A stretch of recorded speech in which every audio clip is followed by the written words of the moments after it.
Well, I mean, this term critical race theory has been illegalized in a number of different states, probably Texas. Yeah. As well.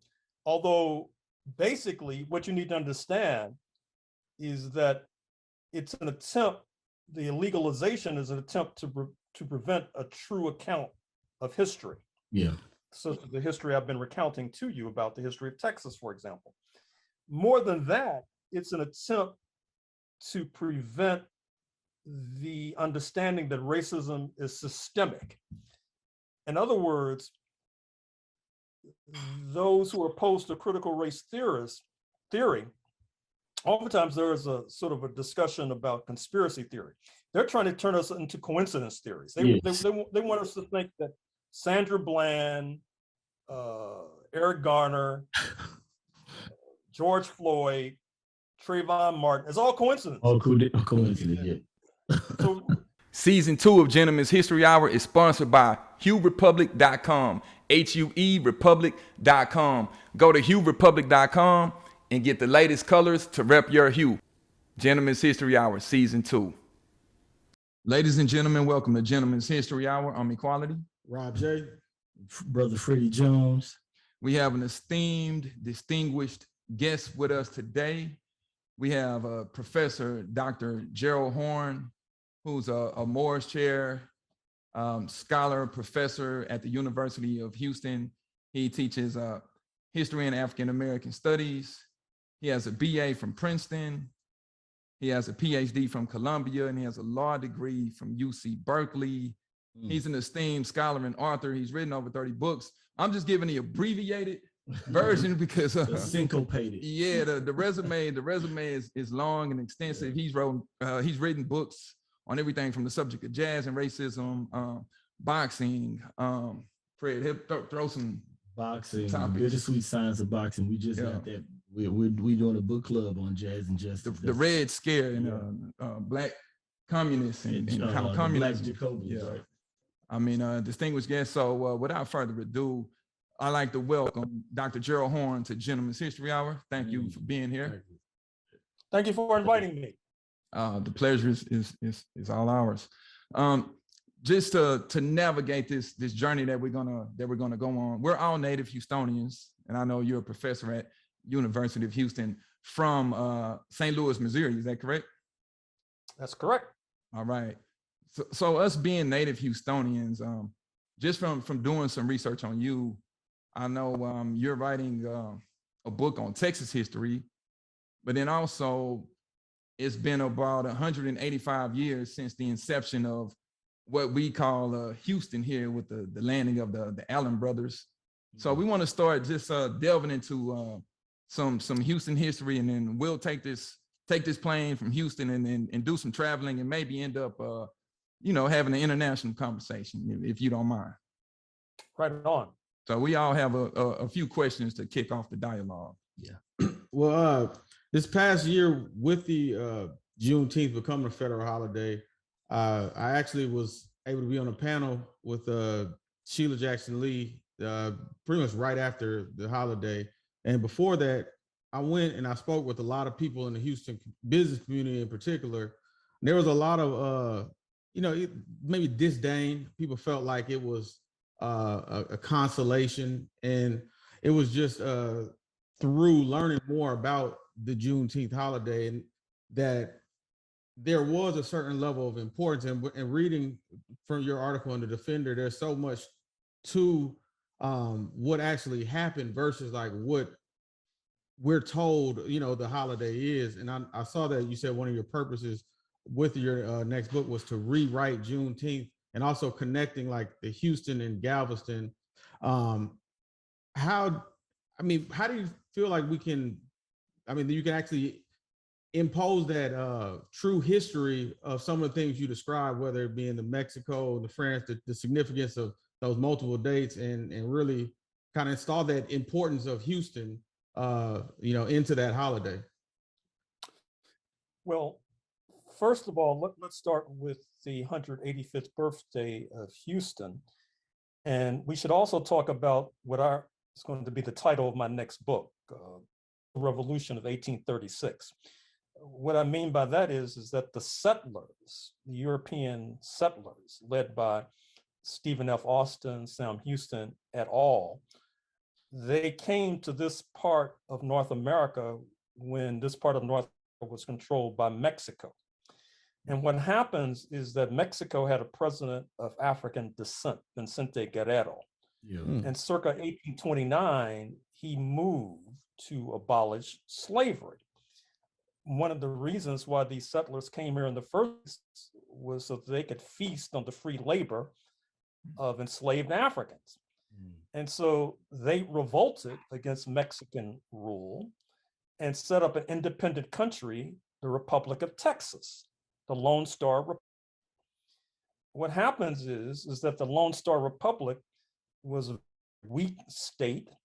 It came under unremitting pressure, not only from Native Americans, particularly the people we call the Comanches, but also the Kiowa, also the folks who had been expelled from Georgia, such as the Cherokee, who were due north in what was called Indian Territory, now Oklahoma. Yeah. And the Republic of Texas could not stand up to that pressure, not only that pressure, but the pressure from revolutionary Haiti, which was in solidarity with enslaved people in North America. And so in 1845, Texas crawls into the Union, where it's been ever since, that is to say, it joins the United States of America. And of course, since then, there's been, even today, some talk about Texas seceding from the United States of America, because even today, wow, going in the United States of America right now. So in any case, so then Texas joins the United States of America. Then in 1861, Texas leaves the United States of America to join the so-called Confederate States of America, which sought to overthrow the United States government because they thought the United States government was moving to circumscribe slavery. They wanted to continue slavery. What happens, of course, is that the so-called Confederate States of America is defeated in the US Civil War. Now that brings us to Juneteenth, June 19th, 1865. Now the traditional story is that Gordon Granger of the US Army and his soldiers come into Galveston to tell the Africans that they're free, which is rather simplified, oversimplified, because many of the Africans knew that they were free. And in fact, as I'm going to talk about in my book, even after June 19th, 1865, there were numerous cases of slavery in Texas. It's just like saying that once you pass a law against marijuana, that means everybody stops smoking marijuana. Yeah. No, I mean, Yeah. just because you saying the slavery is illegal doesn't mean that people will stop enslaving Africans. It depends upon power relationships. Yeah. And then there's a second Juneteenth. What I mean is that France, with the United States occupied during the US Civil War, had moved in to occupy Mexico. Yeah. When the Confederates, the slave owners, lost during the US Civil War, they were going to all try to move into Mexico and reopen slavery in Mexico. In fact, Jefferson Davis, the leader of so-called Confederate States of America, was captured as he was heading to Texas so that he could get into Mexico. He was accompanied by Francis Lubbock, for whom the town of Lubbock, Texas is named, where Texas Tech University is located in West Texas. And in any case, you had thousands of Confederate leaders who flocked to Mexico when Mexico had the rule of the French. They were also trying to bring their so-called Africans with them into Mexico so they could continue slavery. Another footnote that I've uncovered is that France had a good deal of influence in North Africa. So they also brought over to Mexico hundreds of North Africans, actually Sudanese, Nubians, darker skinned Africans, to fight to make sure that slavery would continue in Mexico. And interestingly, my figures show that dozens of these North Africans deserted. So who knows? Maybe they wind up in Texas. Maybe they're your grandfather or great grandfather. Yeah, we actually had an episode with a brother. Just want to give a shout out to Brother Sam Collins. He's with the Legacy Project out in Galveston, and he has an extensive amount of Galveston history and Juneteenth history that we have on just a little small plug on the Gentleman's History Hour YouTube channel for people that want to go back and check it out. Right on. So I'll this just is wrap right on up the time. story. Yeah. I'll just wrap up the story. So what happens is that the French puppet leader Maximilian, he's executed on June 19th, 1867. That's the second Juneteenth that I was referring to. Yeah. And certainly you got closer to freedom with the second Juneteenth, which is not to say that slavery ended also on June 19th, 1867, but certainly you got closer to freedom. And I should also say that Black soldiers from the United States played a role in helping the Mexicans defeat the French occupation of Mexico. In fact, one of the early Black historians, George Washington Williams, who was the subject of a biography by another Black historian, John Hope Franklin, was involved with thousands of other Black American soldiers and helping to rout the French occupation of Mexico. But as noted, slavery continued, I would say, indefinitely. And then after it sort of withered on the vine, then you had disguised forms of slavery. I'm sure you know about all the bodies or the bones and corpses of Africans found in Sugar Land. Oh, yeah. Year or two, which of course they were subject to the so-called convict lease system, whereby Black men in particular would be arrested on frivolous charges and then leased out to, say, a sugar plantation to basically work for free because you're a prisoner. And then, of course, they worked them to death. And that was a sort of, the documentary by Ava DuVernay, 13th, deals in some measure with that. So that's a long-winded way of giving another perspective on Juneteenth. Gotcha. So, Professor Horne, my grandfather fought in World War II. His dad fought in World War I, and they passed down stories about 1917. That's what kind of goaded my family to move out to Houston. When all of that happened, we ended up here. That made me think about the book you mentioned in the article, the 185th birthday of Houston, Bernadette Pruitt, I think her name, The Other Great Migration. So my grandmother used to tell me all these stories about coming here because they lived in Belleville, Texas, in Brenham, Texas. My grandfather was from Brenham. My grandmother from Belleville. They came out here and they was telling us these stories about the astringencies of Jim Crow. And what was interesting about those stories is they were telling me how the texture of the city looks now, how it started. So on the west side, it was more integrated back in the early 20s, 30s. And then at some point, as Professor Karen Benjamin states, that the Euro-Americans wanted the Blacks out of the west part of Houston. So they created schools for them in Northeast Houston and South Houston. Now, for a time, they kept the schools up. They had these programs. The commission, the planning commission, had these programs where we were separate, but they made it equal for a while, and then, of course, disinvested. So I grew up on the Northeast side, Cashmere Garden, Trinity Garden, M.B. Smiley, Phyllis Wheatley High School. Like all my parents, we all went there. And that's how that kind of landed. And it made me think about Bernadette Pruitt's The Great Migration, and also Dwight Watson's race in the Houston Police Department. That made me think about Dio Scott Heron and Jose Campos Torres, the Mexican-American who was brutally beaten and thrown in Buffalo Bayou. 23 years old, coming from the Vietnam War. But but I'm glad we started in those 1800s, and we working into that into the 1900s. Dr. Horne, I'd like to get your opinion on Now we ended, what year was it for that second Juneteenth that you mentioned? 18. Oh, June 19th, 1867. Yeah. So 1867. And then as we delve into, of course, after the Civil War, now and then also Reconstruction comes into play. Now, did you touch on any of the Reconstruction in your Oh yeah, on, I was writing about that today. Okay. And the Freedmen's Bureau and okay. Yeah.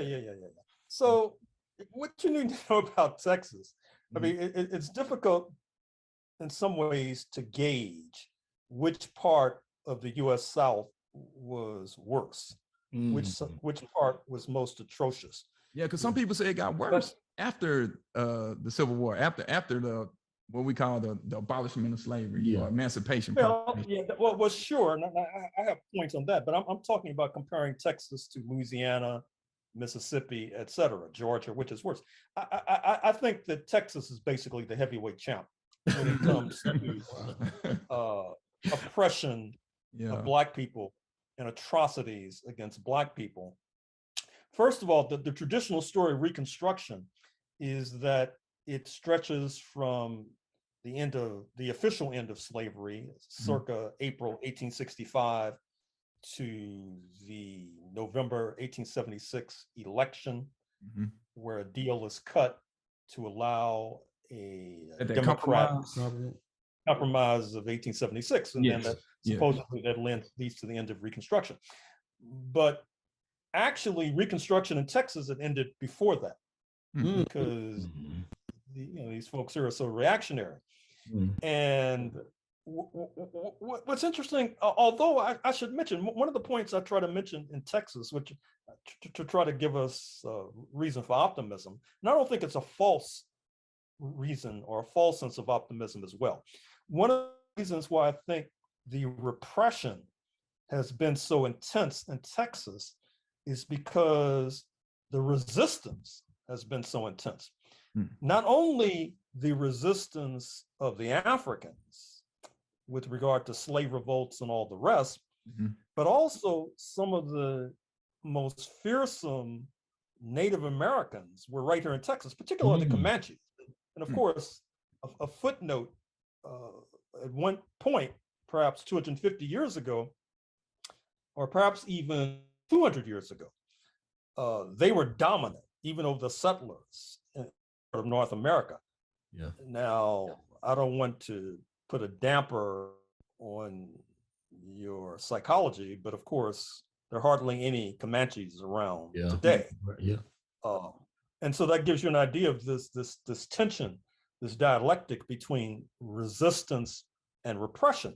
But also, Texas is the state, the only slave state that has a border with a foreign country, which is Mexico. And as noted, that helps to shape Texas history with a president of African descent, and the fact that there is a substantial Afro-Mexican population, particularly on the Caribbean coast, around Veracruz, for example.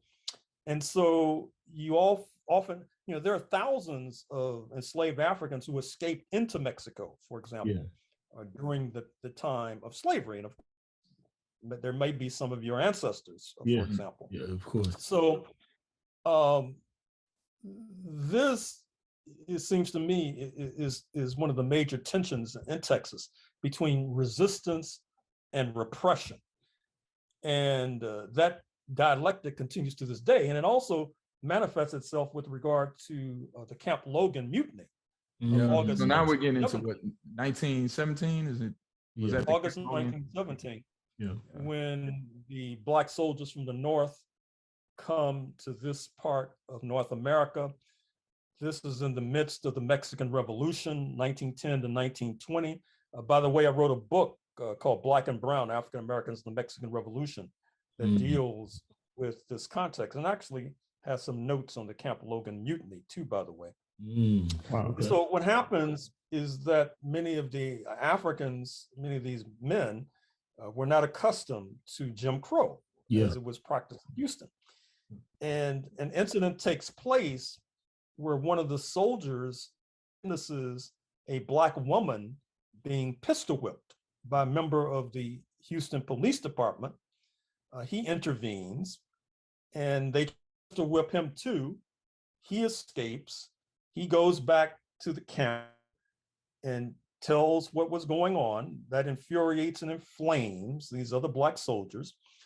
They shoot up the town, basically. Yeah. And they're eventually captured. They're put on trial in one of the most significant military trials of that time, and they're subjected to a mass execution. Now, what happens after that is that the US military becomes quite reluctant going forward to have Black men in the military who are going to be wielding weapons. As a matter of fact, I'm sure you know enough about US history to know that there's a lot of nervousness and apprehensions about putting guns in the hands of Black men, particularly, even if they're supposed to be serving the interests of the state. And so going forward, they were trying to keep Black men in the military as truck drivers, as typists, as cooks. Anything but holding a gun. Anything but holding a gun. And so it was a very significant turning point in terms of the history of the US military, in terms of the history of Houston, in terms of the history of the United States of America. Yeah, and it delves into that police brutality. So now we get up to building up, going from those what they consider the Camp Logan riots, and then we'll jump in time and just that HPD, that same Houston Police Department, and then if we start talking about desegregation in 1970s in Houston, which is pretty historic, and then another TSU playing a part, Texas Southern University, and then also brother by the name of Carl Hampton, not to be confused with Chairman Fred Hampton, but Carl Hampton was a leader of what they call the People's Party 2, who also was assassinated by HPD. They got into a shootout for an extensive amount of time with HPD. He was organizing what they call the People's Party 2. And a lot of people that's watching this, you guys could Google it and you'll see the famous picture of him sitting outside. And that was a moment in Houston history, I want to say around 1970, where he was assassinated. St. John's, the same church that Beyonce grew up going to, it used to be off of Dowling, which is now Emancipation. As I understand it, the police set up on the rooftop of the church to assassinate Carl Hampton. And then that leads up to later in the 70s with Jose Campos Torres. And I didn't know who Jose Campos Torres was until Gil Scott. The poem came out, on the album The Mind of Gil Scott Heron. He had a poem for Jose Campos Torres. And I'm right here in Houston. I mean, of course, I wasn't born when that happened, but it was a piece of Houston history that it took a poet outside of Houston to break that down. That's what I wanted to ask you as well. It was like these stories and this rich history. Like I was talking to Fred about this the other day.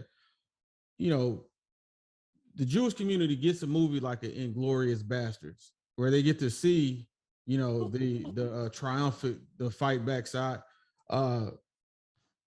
Propaganda wise, or do you feel like those part of the what you were saying, like the repression of that pretty much is in the roots of it?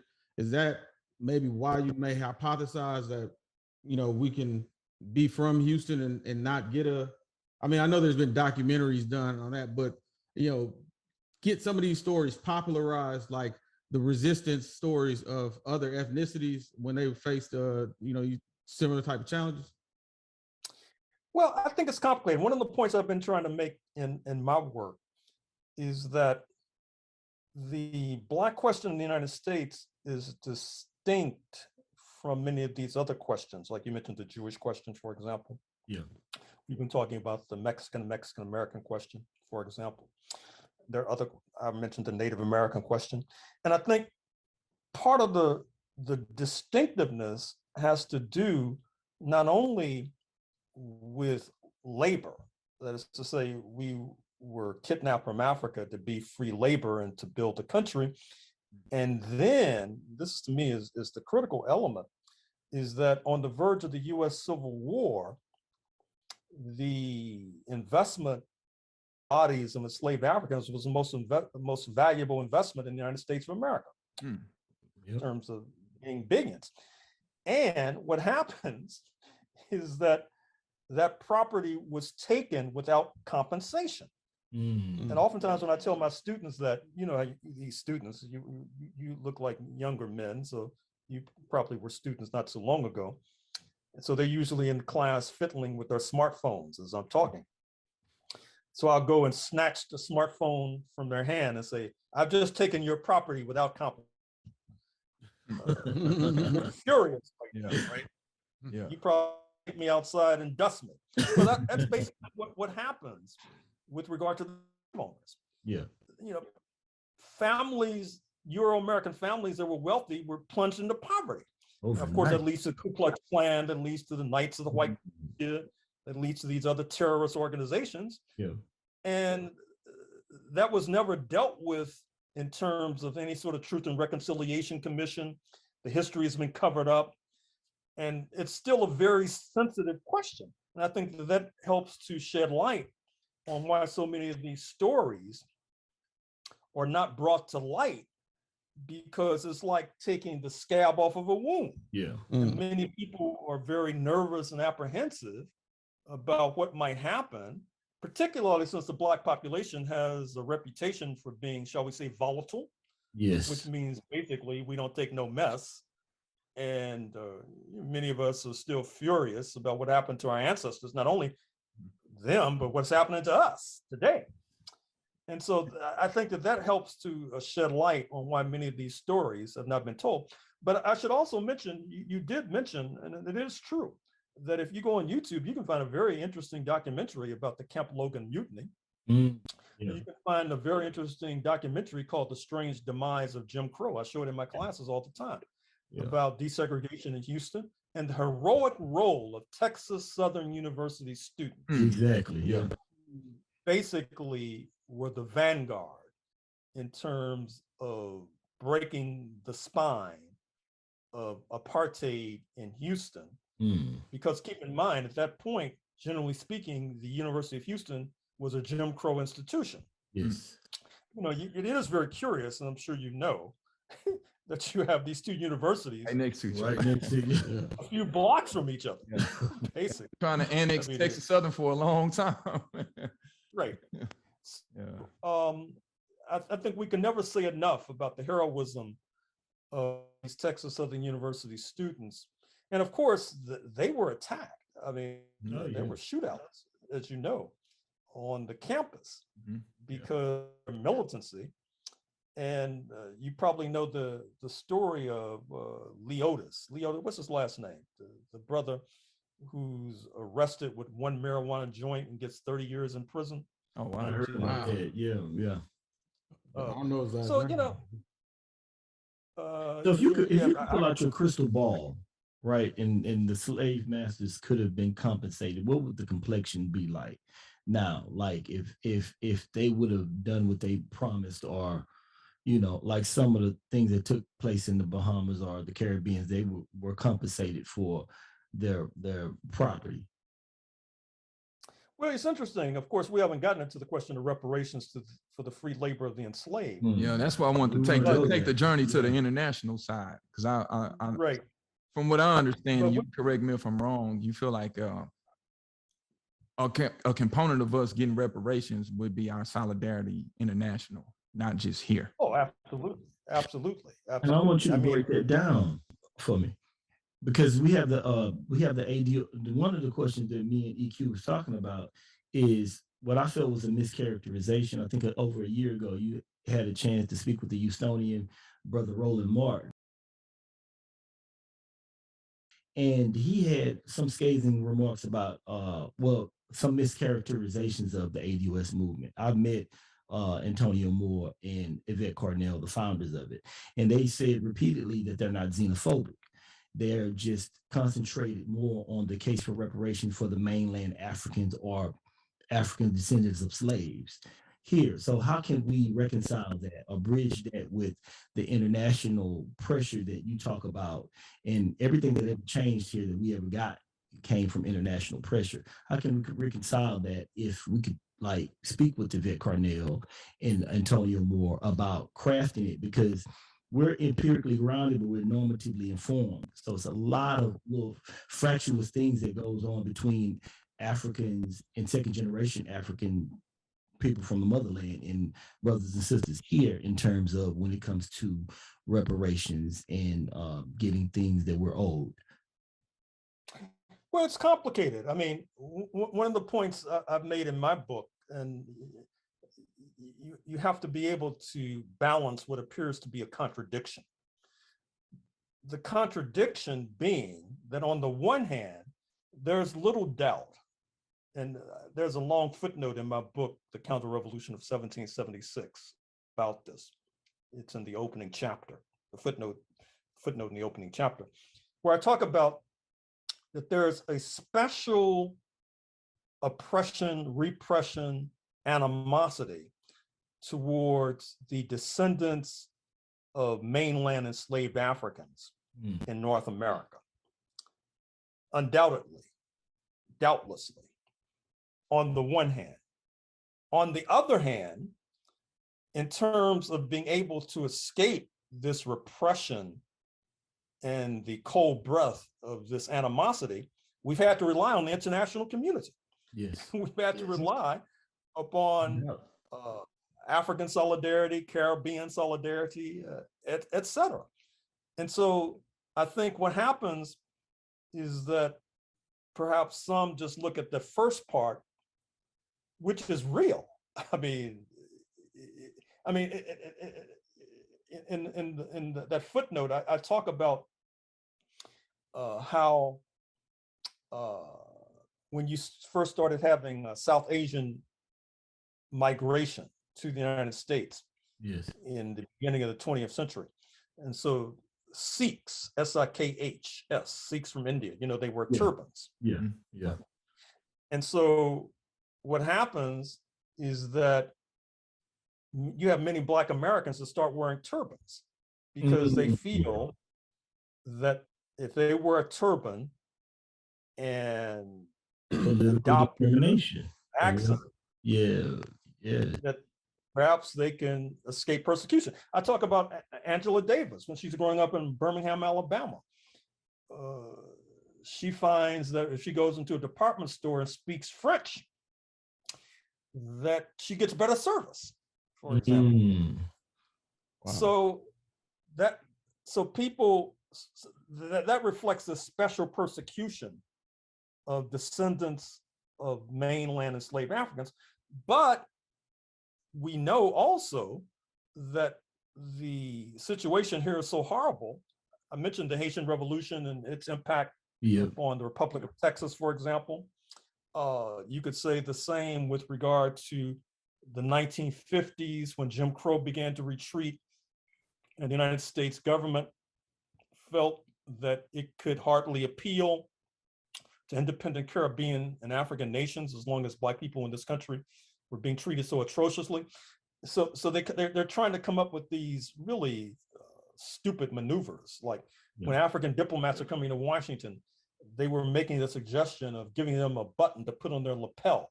To show that they were not Black Americans, so they could go to certain stores and restaurants, which is really silly because, the Black Americans will start counterfeiting the buttons, wearing them, and they'll go to the stores too and speak with an accent, So we cannot begin to understand how we got to this point without understanding the international situation. And I would dare say that going forward, to the extent that we're going to make any progress, we once again have to take account of international conditions and international solidarity. And I would say particularly at this moment, because one of the points I've been trying to make in all my history books is that even though there's this loose talk about the American Revolution, I call it a counter-revolution. It's like I don't talk about the Texas Revolution, I talk about the Texas counter-revolution. And I think the counter-revolutionary impulse is deeply embedded in this country. It's not disappeared. And I think we're in a counter-revolutionary moment right now, which could portend disastrous consequences if we're not careful. If I'm sorry. If I'm misguided, I'm seeking your counsel to point me back in the right direction. But I feel like sometimes like, hey, they weren't here. They didn't go through, the crack epidemic. They didn't have the uncles go to Vietnam and come back with the needle in the arm. They didn't. So sometimes when I see maybe like an African second generation, I don't necessarily feel like what they have. Yeah, they've never harmed me or nothing like that. But I just feel like my connection is to my brothers that are here that have, struggled through the things that we struggled through. So, but you're saying without the coalition, that alone isn't enough to. And that's what I was saying, Dr. Horne, is the normatively informed portion of that is we do have a fractious relationship in terms of a lot of the second generation Africans of our age range have this insular attitude towards mainland Africans because they don't understand what we've been through because of the suppression of history. They don't understand what had to take place for them to be able to come here. But they wasn't coming over here just willy-nilly. This wasn't the place to hang out at during Jim Crow, And so so we have a fractious relationship with them in terms of them getting degrees from Harvard. I've seen posts where they have such and such amount of Black men graduated from Harvard, and a lot of these guys are from Nigeria, whatever the case may be. It's like they like the spoils on the one side of it, but they can migrate over to their nationality on the other side of it. So on the normative side, we have a little war going on with our age range, and it's not like it was in the 50s and 60s with brother Kwame Ture and the solidarity there. So we're fighting against that too, because that's what I'm really trying to reconcile: the ADOS movement, the push for reparation in Cobra, but melding that together with what you say. And when we talked about the critical race theory, we did an episode on critical race theory and how the point was the Brown versus the Board of Education, things didn't change here without the international pressure, which is very important. So we're trying to figure out how to thread that needle for the people out in our age range, because it's kind of getting out of hand in terms of, so when you have there's a divide. And that's when you have Roland Martin says the xenophobic ADOS is a mischaracterization, but I can see where that came from, because Roland Martin is probably in his late 50s, early 60s, whereas if at Cornell, Antonio Moore, there we are in the age range, and we're on the ground understanding that a lot of these people are indolent or insolent towards our history, or insular about what happened. They can't even tell you anything about just some of the common history. They just know that they eat hot dogs on 4th of July, and they don't know what it took to get to these places where we're at. Well, I mean, that speaks to the question, which is what we're doing here today. Yeah. And I mean, I'm not going to try to downplay it. It's a struggle. Yeah. I recall that the actor whose work in movie I respect, I'm speaking of David Oyelowo, who played Martin Luther King in Selma. He's been in a number of leading films, and is a very good actor. But I'll never forget a comment he once made about how, and of course he's of West African and British roots. Exactly. And he was saying something to the effect that, well, one of the reasons why I can do so well here is because I don't get involved in a lot of this. Exactly. I read that. Exactly. Like American stuff. And, now he's an intelligent person, so I'm sure I would hope somebody pulled his coat. I hope maybe Ava DuVernay, who directed him in Selma, pulled his coat. Yeah, I'm gonna save a comment I was gonna say about that.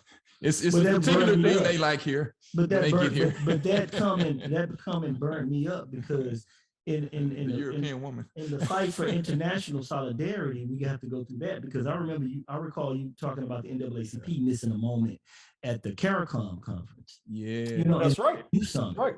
And that's important. So on the flip side of that, the CARICOM conference with the Caribbean reparations, the ADOS movement argues that, okay, they're fighting for, they don't include us. They don't even want to hear from us. And then you were talking about the panel of people that were actually in the CARICOM conference at the AU conference.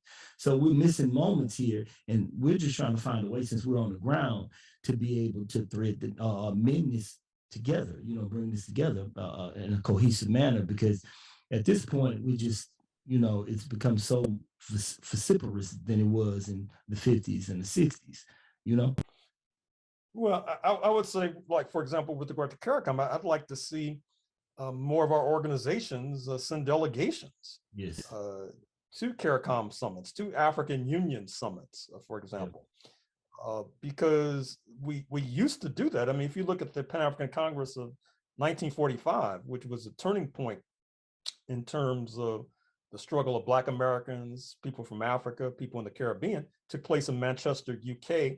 And there were representatives from all three groups: Black Americans, Caribbean people, African people.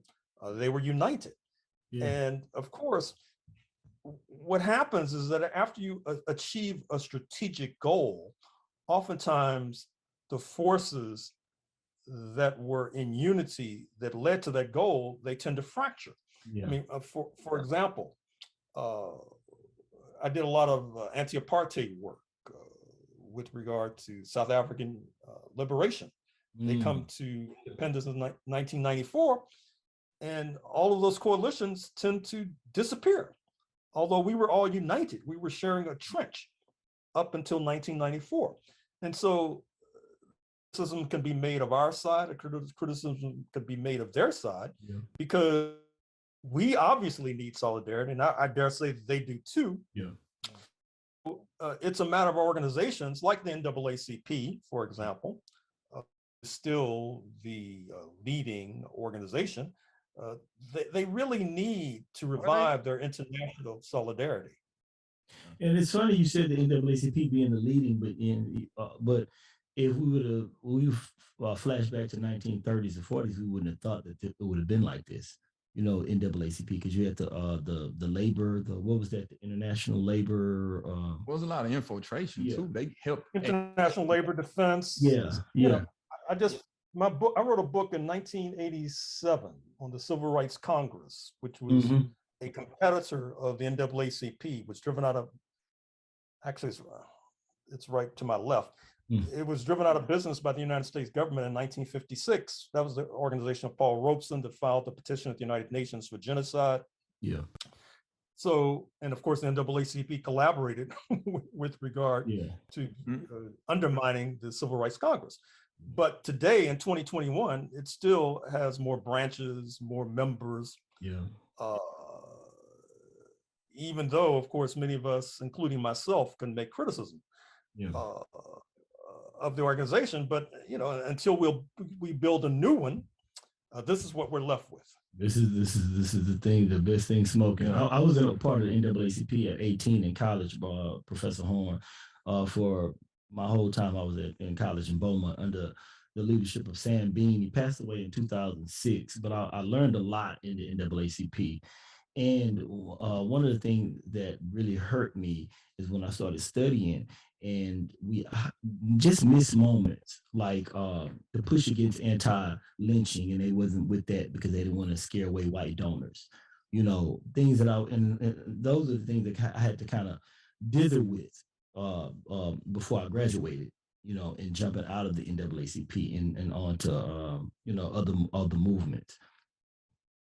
One thing I wanted to comment on when we were talking about the international solidarity, sometimes when we were talking about our generation and generation, maybe the second generation Africans, is the conversations around like maybe the 1920s and Marcus Garvey having to come to Harlem as opposed to staying in Jamaica. And the West Indies and the British influence, the British having more of an influence on the West Indies. The West Indies. And also, even when we talk about some of the Africans on the continent, a lot of the French influence. So it's almost, I guess what I'm trying to say is Black people here also dealing with colonized Black people from an international level. Yeah. Well, sure. I mean, here we are, presumably with West African roots, sitting in North America, speaking a language developed in Northwestern Europe. Exactly. So, this is where we are right now. I mean, this is what we have to work with. Yeah. And I think having those conversations helps bridge that gap, especially in terms of reparations. I've been a member of in Cobra, from college, from being at Prairie View, National Coalition of Blacks for Reparations, and even amongst Black people trying to figure out what reparations look like. Everyone has an opinion on, okay, well, what is it going to be? The solidarity in that, and understanding, okay, well, this side says I want this, or this side says I want that in terms of reparations. One thing we could all agree is that there should be some form of reparations. Yeah. Now, what it looks like, sure. And the political discrimination that you touched on, I experienced that. We take trips to London quite a bit, and I noticed the treatment that we get there versus the Nigerians that live there get there, versus, and it kind of is like the flip side of when we get here. If my last name is Obaseki, then it's kind of different, which remind me of the ascendancy to certain seats of office and who the people are usually who ascend higher, where their roots lead to versus the mainland African, like Kamala Harris or Barack Obama.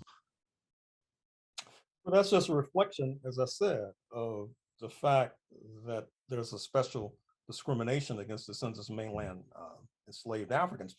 But, I lived in Southern Africa in the 90s, and I wrote articles about that experience. And one of the things that struck me was how the colonizers there, they would try to use my presence as a cudgel against the indigenous African population, for example. Now, of course, I wouldn't play that game, so it didn't go that far. And I've also noticed, I've done a lot of research, at least before the pandemic, in Western Europe. And, this is a similar process, for example. The question is, are you going to play that game, or are you going to understand historically where it comes from, and whether or not are you going to be able to explain this whole divide and conquer tactic, which has been a kind of favorite of the colonizers, the settlers, for decades and centuries on end. With that being said, Dr. Horne, can you just explain to people of a younger generation the importance of us paying attention to international politics?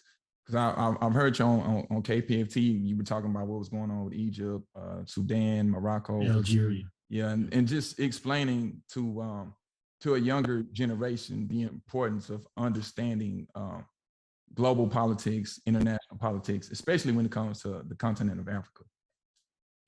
Well, sure. I mean, I should mention that I'm going to do a piece. I don't know when you are going to broadcast this, but on Sunday, December 19th, on KFT, on the program, The Conscious Mindset.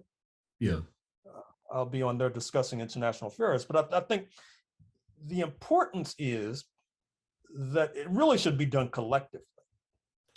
That is to say that if people are serious about reparations, like, for example, when I talk oftentimes to Black American audiences, they really resonate with the idea of taking our case to the United Nations. Yeah.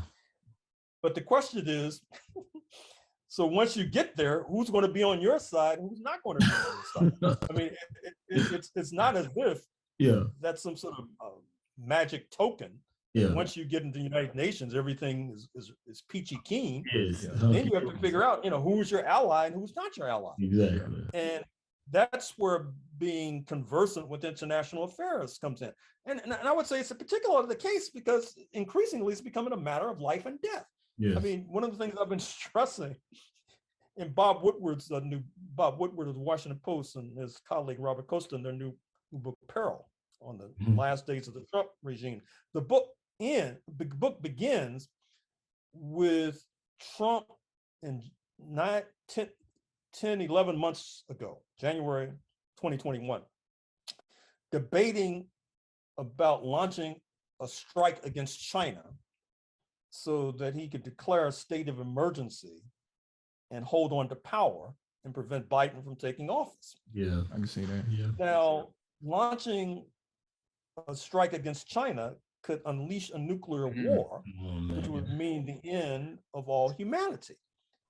And so, what's more important than barring the end of all humanity? That means everybody dies. Yeah. You. That's how the movie ends. That's how the movie ends. Hey, you etc. Oh, were you finished? And so I'm saying, and you know, unless you're up on these things, I mean, you exactly. You could be, you know, driving over to UH, and then you see a mushroom cloud. You don't know what happened. That's the end of the world. So I saw one of your interviews where you were discussing critical race theory. You described law schools as propaganda factories, and you were explaining how critical race theory is implemented. And I came into the information at a very surface level. Then we had an episode where Fred really took a deep dive and broke it down. And then when you explained it, it brought another layer to it where I think for the first time, I kind of got a comprehensive grasp of what it meant, because what I thought people were saying was something totally different versus what you explained, where they can label things and all they have to do is put that label on, like the term Black Lives Matter was one you had referenced. And, you know, that was just something that I wanted to just ask. How can we survive and keep our story and know things we need to know without the critical race theory, and also the fact that you being there at inception as well and seeing it develop into this? Well, I mean, this term critical race theory has been illegalized in a number of different states, probably Texas. As well. Although basically what you need to understand is that it's an attempt, the illegalization is an attempt to prevent a true account of history. Yeah. So the history I've been recounting to you about the history of Texas, for example. More than that, it's an attempt to prevent the understanding that racism is systemic. In other words, those who are opposed to critical race theory, oftentimes there is a sort of a discussion about conspiracy theory. They're trying to turn us into coincidence theories. They want us to think that Sandra Bland, Eric Garner, George Floyd, Trayvon Martin, it's all coincidence. All coincidence, yeah. So we're coincidence to do with it. You can't connect the dots and put it into the history of slavery and Jim Crow. They're all accidents. It just so happened that all of these Black people were killed by the police just coincidentally, right? Exactly. Yeah. And if you try to show that no, it's not a coincidence, that it stems from history, it stems from slavery, it stems from Jim Crow, it stems from racism, you know, then you get smacked down, basically. And that's where we're going right now in this country, I'm afraid. Does that infringe on your territory as a professor at a university teaching? Of course. African American studies? As a matter of fact, you know, as my book, which will be out next year this time, The Counter Revolution of 1836, Texas Slavery, Jim Crow, and the roots of U.S. fascism. Because what I'm trying to argue is that what might be the next stage in the evolution of Texas in the United States, which is fascism, which in some ways, I think a moment or two ago, you mentioned how in some ways post-slavery was worse than slavery. In some ways, what we might be facing in the 21st century, I'm afraid to say, could be worse than slavery. So, and of course, that's going to come that's going to confront all this about Texas, all these laws against the 1619 Project, critical race theory, which says you're not supposed to make people feel bad about their history. You can't talk about systemic racism. We're being divisive. You don't talk about coincidences. Yeah. I mean, it's certainly a mortal danger to the kind of work that I. This is my last question to you, Brother Horne. What was the thing? Because you mentioned Derek Bell having some type of disagreement with you. I wanted to know what was the inception, or what was the source of that? Was it an ideological from like the international versus the domestic, or like what was that about? Well, first of all, as I said in that interview, you could turn to my book. Mm-hmm. As the saying goes, as we writers like to say, if you want to keep a secret, publish it in a book. And so you can turn to my book, White Supremacy Confronted. Look in the index, find Derek Bell's name, and then you'll see an exchange that I quote from between us. Okay. In the 1980s. Derek Bell, by the way, was a Harvard Law School professor, former NAACP lawyer, a mentor to Barack Obama, et cetera. We were all part of progressive legal organizations. I was saying in the 1980s what I'm saying today, that we need some sort of international component because the balance of forces domestically is adverse. Bell dissented. He felt that international solidarity was a diversion from fighting these battles in court. And so that was the nature of the dispute. And as I also said at that time, I mean, as I said on that program that you're quoting, so critical race theory in some ways was an attempt to elude the Red Scare, because historically, when you talk about racism being systemic and being, say, a product of capitalism, for example, you would be called a communist and they make you lose your job or throw you in jail, et cetera. So you come up with this new idea, quote unquote, critical race theory, which is distance from that dispute, but they're legalizing that too. So I got one last question before we wrap it up. And this is a pretty general question. Coming from St. Louis and being able to go to Princeton and Columbia and UC Berkeley, how does one brother have the patience to write over 30 books? Is there a research process? Is there an idea that comes and you just start writing? We call your nickname around here is Samuel Jackson, because from an academic standpoint, like, you're inexhaustible. With all the movies you put out, it reminds me of how inexhaustible you are when you write these books. Is there a particular process? These books are different. I mean, you come up with an idea, of course, and I'm a historian. I have to have archives or sources. Yeah. Like when I was writing this Texas book, I was in the middle. I just come back from because France had a lot to do with this history. I just talked about the French occupation of Mexico. So I just come back from France, pandemic set in, because I was planning to do more research in Texas, more research in London. But with the pandemic, I couldn't do that. So what I did was I began to read dissertations online, doctoral dissertations and master's theses online, many of them from Texas Tech, Rice, Texas Christian, et cetera, University of Houston, University of Texas, Baylor, et cetera. And then I began to read microfilm. I got a microfilm machine and began to read all this microfilm, all manner of subjects. Now that changed the character of the book, which will be out next year. In some ways, the pandemic weakened the book because I wasn't able to go to London. Yeah. In some ways, it strengthened it because I never would have been reading all these dissertations and master's theses and microfilms. And right now, I've sort of started a new book on Northeast Africa. Because as I said, you had all these soldiers from Sudan who came to Mexico to prop up the puppet regime and fight against the Black Americans. Yeah. Many of them deserted. Some of them might have wound up. So I was going to do a book. Actually, I'm still doing the book. I'm sort of floundering because I'm reading microfilm. And so what happens, sometimes you start these books, you start floundering because you wonder, is this project going anywhere? Yeah. Now, I've been lucky thus far because usually it has gone somewhere. But you never know. Right now, if this pandemic doesn't end, I don't see how I'm going to be able to finish this book.